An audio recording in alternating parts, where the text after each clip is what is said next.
Middle east संकट के बीच केंद्र सरकार की ईंधन आपूर्ति और नागरिकों की सुरक्षा पर लगातार नजर बनी है। आज दिल्ली के राष्ट्रीय मीडिया केंद्र में अंतर मंत्रालय समूह में प्रेस कॉन्फ्रेंस कर ताजा जानकारी साझा की गई।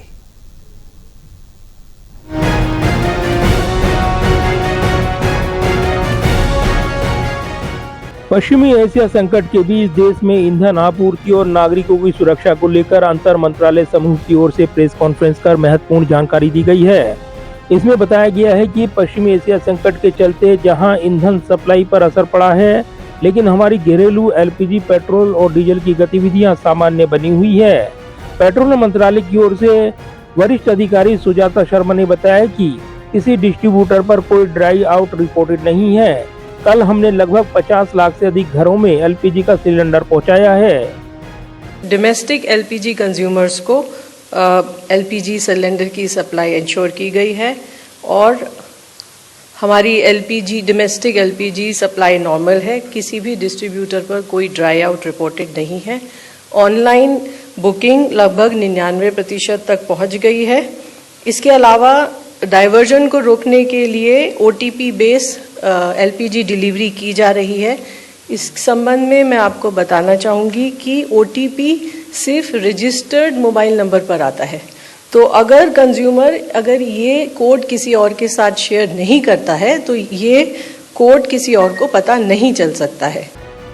वहीं शिपिंग मंत्रालय की ओर से जानकारी दी गई है कि जहाजरानी मंत्रालय और विदेश मंत्रालय के साथ तालमेल करते हुए भारतीय मिशनों और समुद्री हितधारकों के समन्वय से जो नाविक हैं उनके कल्याण और सुचारू समुद्री संचालन को सुनिश्चित करने पर प्राथमिकता दी जा रही है। क्षेत्र में सभी भारतीय समुद्री कर्मचारी सुरक्षित हैं और पिछले 24 घंटों में किसी भी भारतीय ध्वज वाले जहाज से जुड़ी कोई घटना रिपोर्ट नहीं हुई है। शिपिंग मंत्रालय की ओर से जानकारी दी गई है कि अब तक 2400 से अधिक भारतीय समुद्री कर्मचारियों को सुरक्षित रूप से वापस लाया गया है, जिनमें से 30 को पिछले 24 घंटे में खाड़ी क्षेत्र से लाया गया है। देश भर में बंदरगाहों का संचालन सामान्य बना हुआ है और कहीं भी भीड़ भाड़ की स्थिति नहीं है। Any Indian flagged vessel has crossed from Strait of Hormuz, so if that is the case, we will be the first person to inform. Again, there was a question that some news is there that some of the vessels have started crossing the Strait of Hormuz.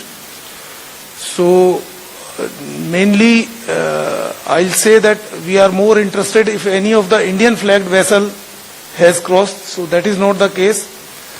As regard the other vessels, crossing is one thing, another thing is whether those vessels have reached to the port, that is another aspect. विदेश मंत्रालय के अधिकारी असीम महाजन की ओर से जानकारी दी गई है कि हम खाड़ी और पश्चिम एशिया में घटनाक्रमों पर लगातार नजर रख रहे हैं।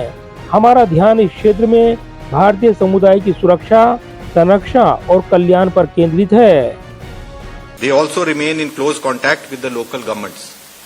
Updated advisories are being issued with information related to local government guidelines, flight and travel situation, consular services, and the various welfare measures being undertaken to support our community. Our missions are actively engaged with the resident Indian community in the region and are regularly interacting with the various Indian associations, organizations, professional groups, and Indian companies to address their concerns. We are according high priority to the welfare of Indian seafarers in the region.